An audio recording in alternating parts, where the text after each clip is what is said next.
माननीय अध्यक्ष जी, जब भारत का संविधान बना उस समय देश के हालात क्या थे?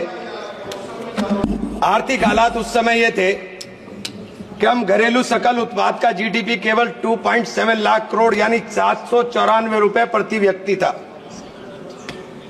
प्रति व्यक्ति आय 63 पैसे प्रतिदिन थी, 230 रुपए प्रति वर्ष। कृषि उत्पादन, जापान में चावल का उत्पादन 748 किलो प्रति हेक्टेयर था, भारत में मात्र 110 किलो प्रति हेक्टेयर था।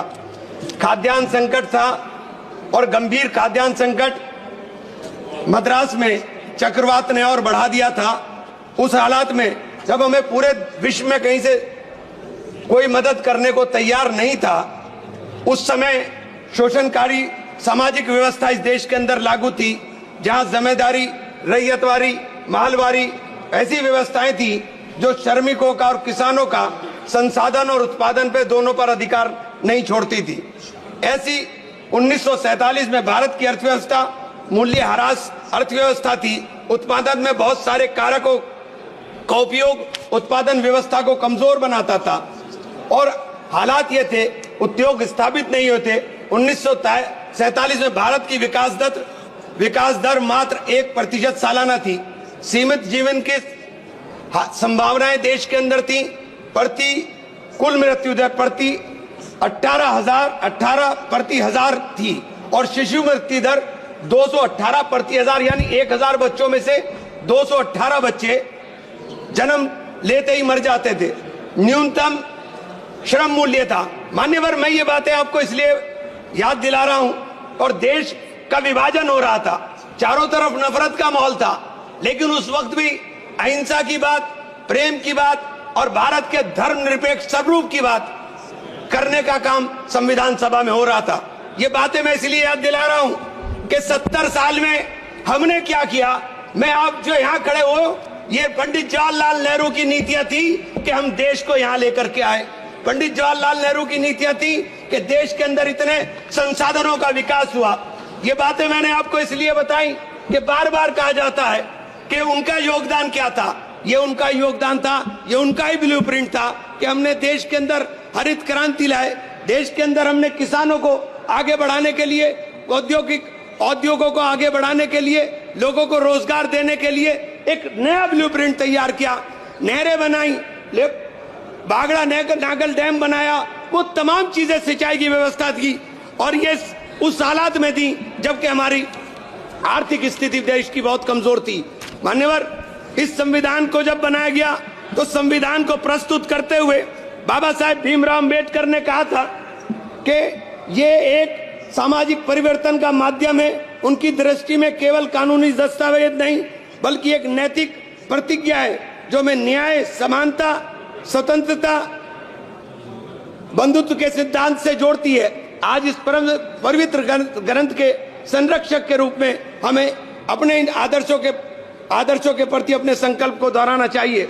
26 नवंबर 1949 को संविधान सभा में अपनी अंतिम भाषण के अंदर जब उन्होंने इसको प्रस्तुत करते हुए कहा, यह कांग्रेस पार्टी का अनुशासन ही का परिणाम था कि प्रारूप समिति के प्रत्येक अनुच्छेद और संशोधन की नियति के प्रति आश्वस्त होकर उसे सभा में प्रस्तुत कर सकी। इसलिए इस सभा में प्रारूप संविधान के सुगमता के पारित हो जाने का सारा श्रेय कांग्रेस पार्टी को जाता है। हम लोग संविधान को बनाने वाले लोग हैं। हम संविधान को बनाने वाले, मानने वाले और संविधान को अपने सीने से लगाने वाले हैं। किसी के लिए एक किताब हो सकती है, लेकिन हमारे लिए तो एक पवित्र ग्रंथ है। इसी ग्रंथ के माध्यम से हमें देश के अंदर बराबरी का अधिकार मिला। मान्यवर, 2 मिनट। इसी ग्रंथ के माध्यम से हमें अधिकार मिला। आज हमारे अधिकारों के ऊपर कुठाराघात हो रहा है। वक्फ के नाम के ऊपर, वक्फ के नाम पे हमारी संपत्तियां छीनने की साजिश की जा रही है। आज हमें पूरे तरीके से जगदम्बिका पाल साहब ने हमारे माननीय